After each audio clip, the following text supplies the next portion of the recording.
You can play every note of this solo and still completely miss why it works. Kirk Hammett is not trying to impress you here, he's telling a story.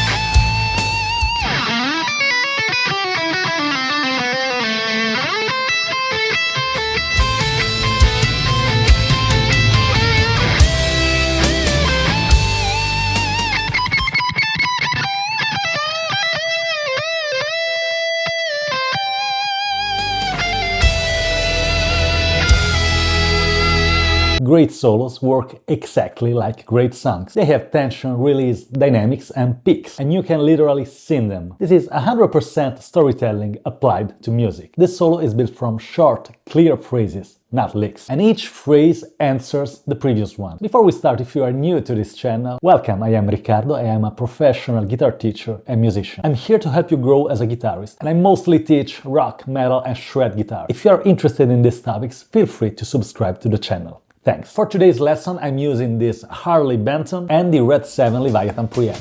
That's my rig.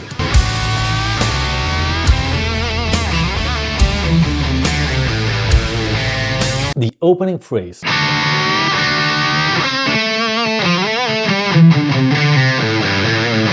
What makes this solo powerful is not complexity, it's its musicality and how perfectly it serves the song. We start from the A minor pentatonic box 1. It's very likely that you already know this scale. He bends D and F sharp.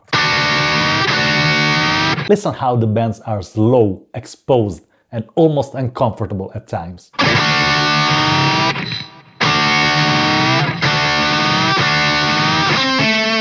Then we have this second phrase. Pay attention to the details. We have this short and fast bending, a very light palm muting on the note E, D, C, and this last C, 3rd fret, 5th string is slightly bent. It's somewhere in between a minor and a major third.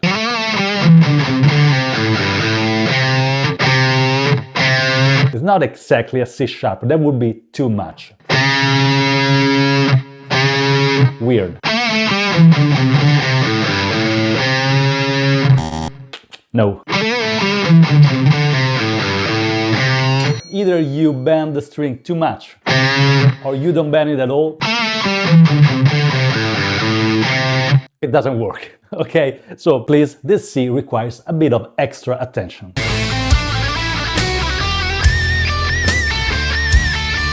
Then we have the next phrase. Cool that he finished with the artificial harmonics. Here on the A, 10th fret, 2nd string. Very cool.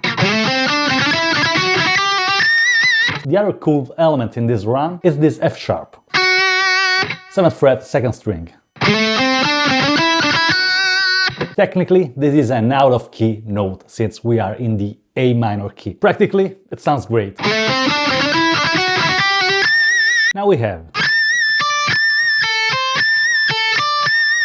have this alternation between artificial harmonics on the A and the notes D and C. This is without the harmonics.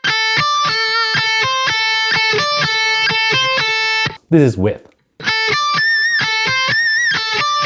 I really love this idea.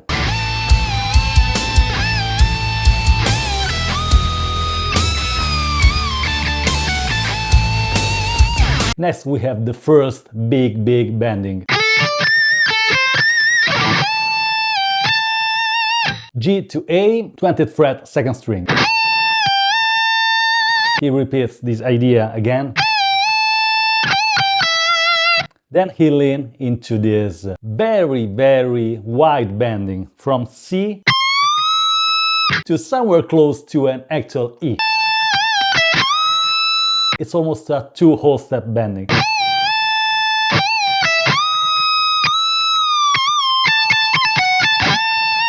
Pay attention to this phrase. Again, we have the F sharp.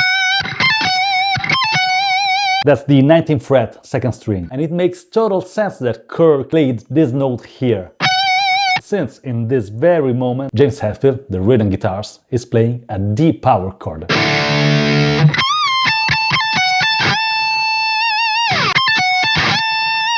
Again, bending from G to A.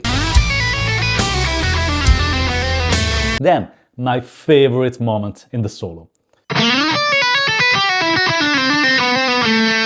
I like this phrase a lot, since it has a lot of weird things happening. The chords now are A to C to E. As I said before, the key is A minor, but technically the rhythm guitars are playing power chords, so basically chords without the third. So we don't really know if those chords are major or minor. They sound minor because the whole song is in a minor key. But very interesting, what Kirk plays here is the major third. C sharp, the single note changes the entire perception of the harmony here.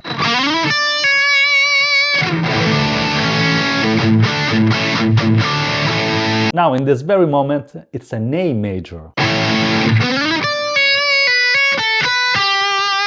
What happens next is that Kirk leans into the G, 8th fret, second string. The chord now is C, so it makes sense, that's the perfect fifth.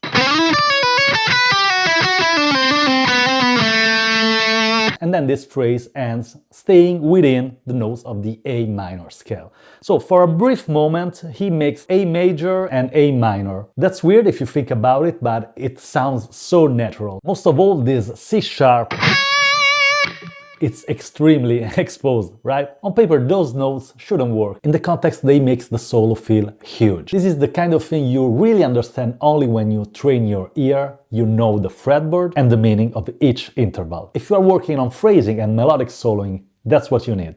Now, back to the song.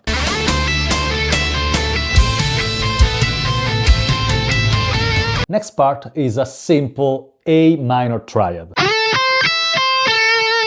He just repeats this little pattern. In terms of music theory, there is not much to say regarding this moment, it's just an A minor triad, E, C, A. Now, a little digression, I taught this solo to many students over the years. And a little evil but extremely useful exercise I always ask them to practice is the displacement of each of these triads. He repeats this 7 times, right?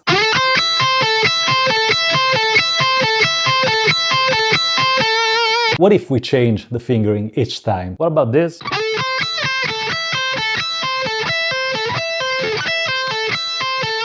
That's how you can use a piece of music that you like, transform it into a little exercise that in this case is a bit of a pain in the ass if you are not used to it, but working on this gives you a real perspective of what the fretboard is, how it works and where the notes are. That's for you. Just try it and thank me later.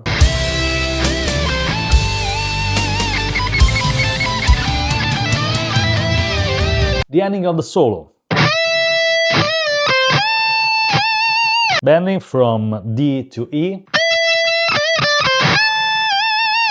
And same bending as before, G to A. Again, we are in the box 1 of the A minor pentatonic scale. Then another melodic phrase.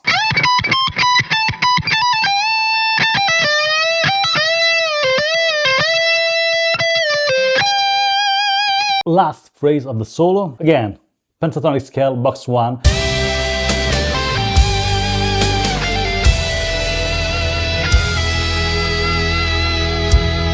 With the only difference that we play an F natural here.